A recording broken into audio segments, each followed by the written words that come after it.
around up there. They are interested very profoundly in human beings.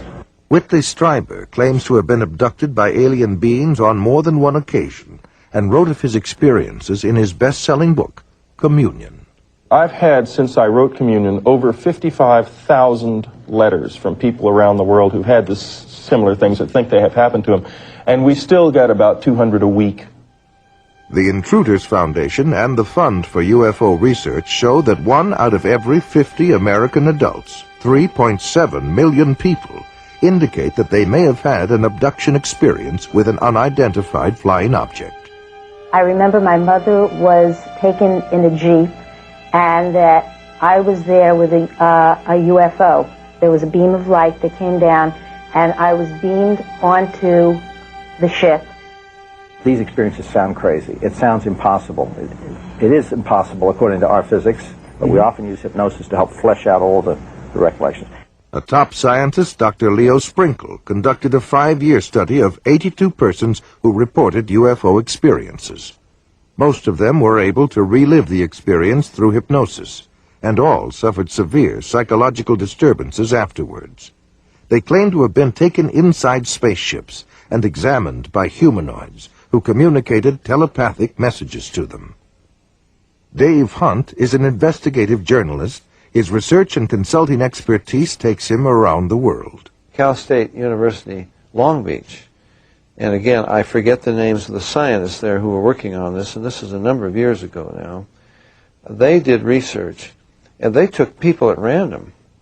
And unless you're going to say everybody's been abducted, they took people at random and who had no such idea, no indication they'd ever been abducted. And they hypnotized them, took them into a deep state, then suggested that they were being approached by a UFO, asked them to describe it. Their description was the same as the others. They suggested, you're being taken aboard, or what do the entities look like?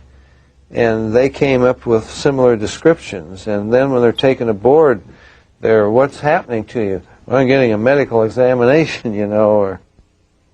In his book, Secrets of the UFOs, ufologist Don Elkins made the following observation. I have found that some people can achieve the contact phenomenon simply by being hypnotized, and the same general message permeates over 90% of the millions of words received by thousands of people around the world. No one knows what hypnosis is. No one knows what goes on in the mind. It's an altered state of consciousness like yogis and witch doctors have been practicing. It loosens the normal connection between your spirit and your brain, and of course if the hypnotist can control you, make all kinds of suggestions, make you think things are happening that are not happening, make you think you have powers that you don't, experiences that you haven't, even implant memories. Other beings, if there are other minds out there, they could also do the same thing.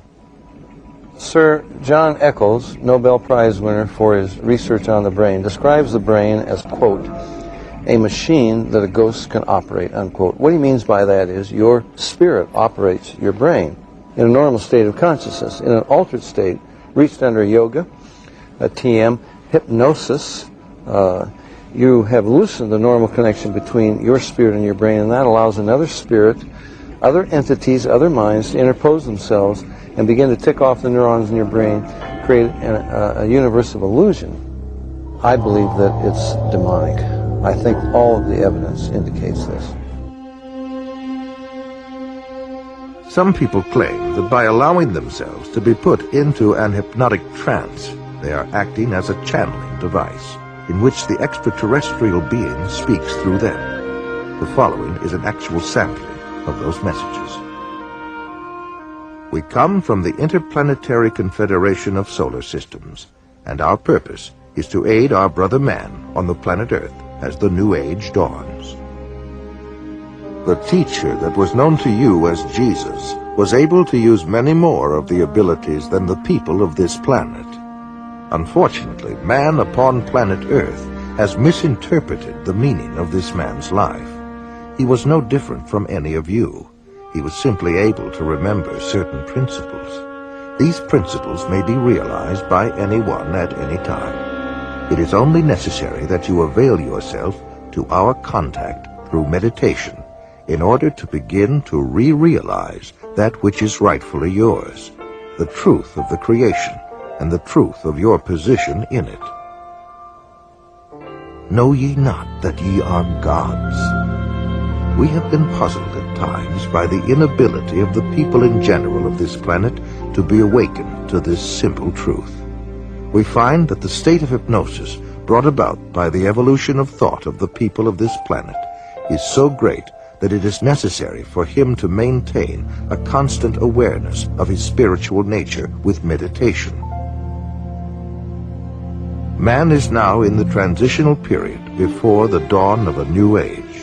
With peace, love, brotherhood, and understanding on man's part, he will see a great new era begin to dawn.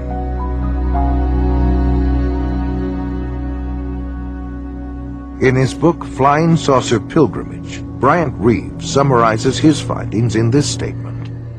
From our analysis, the teachings of the space beings appear to support many of the principles taught in Oriental philosophy by seers of the Far East. UFO researcher John Weldon then offers this question.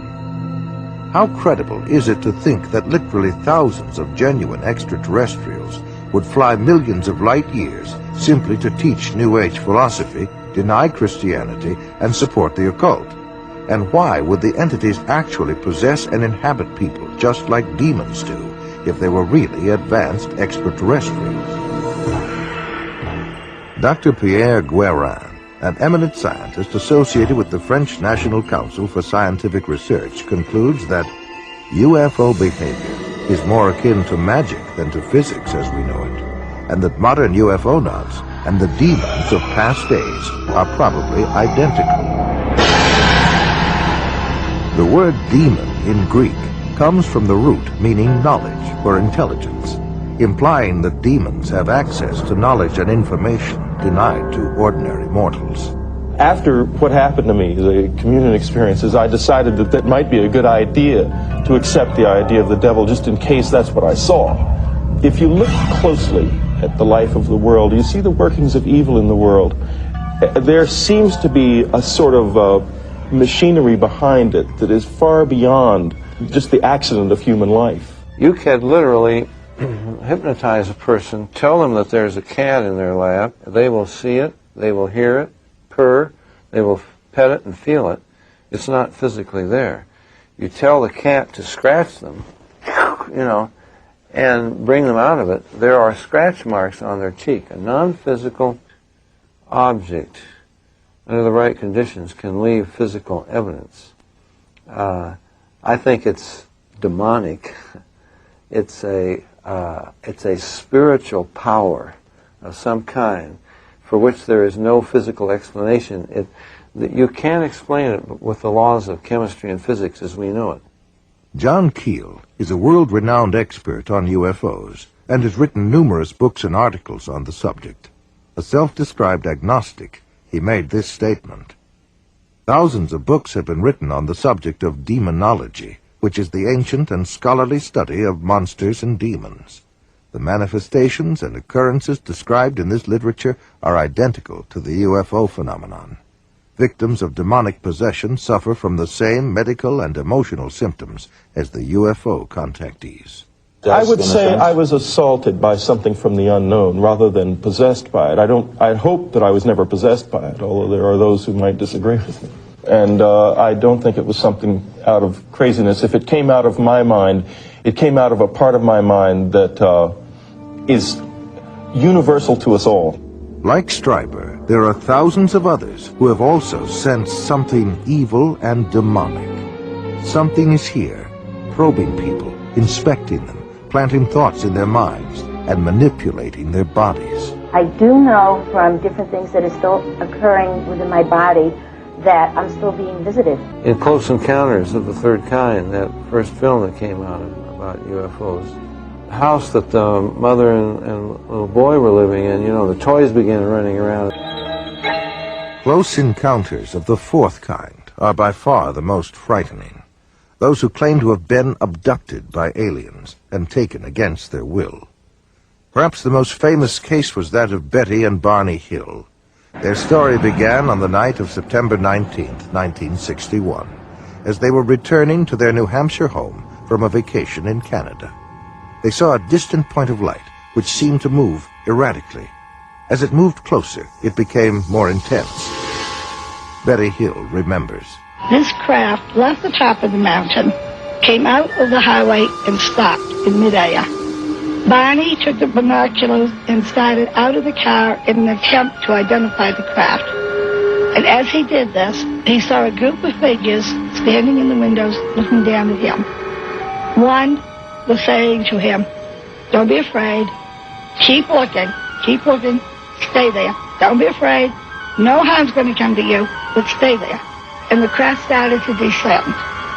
And Barney ran back to the car, saying we had to get out of there. They were going to capture us. And we took off speeding down the highway. They made it home without further incident. But in the days and months that followed, they experienced nightmares, flashbacks, and extreme anxiety. They were also unable to account for more than 2 hours between the time they first encountered the UFO and the time they reached home. Where had the missing time gone? What had happened? They sought out a psychiatrist, and through hypnosis, Betty and Barney Hill narrated a tale much stranger than the one that had been lodged in their conscious minds.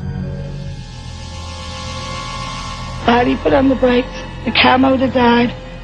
They separated, came up on each side, took us out, took us in a path through the woods, took us on board, gave us physical examinations. We were being kidnapped. Betty Hill remembers being able to offer a detailed description of her alien abductors. They were all shot. The leader, I would say, was my height, or just a little taller than I am, and I'm 5 foot. They were bald, no hair, no eyebrows, no eyelashes, and no earlobes, no ear, we could say. Very large eyes, very small, flat nose, thin slit for mouth. Betty Hill said that they were most interested in human sexuality and that they communicated through a form of telepathy that sounded like a voice loud and clear inside their heads. Bud Hopkins has written several books on UFOs, including Missing Time and Intruders. He is one of the foremost experts on abduction cases, otherwise known as close encounters of the fourth kind. And now we've come to the conclusion that abduction, of their involvement with human beings, that this is the center of the entire UFO phenomenon, and that actually when people have UFO sightings, it's very possible that what they're seeing is something on its way to or from an abduction of somebody. They're not just flying around up there, they are interested very profoundly in human beings.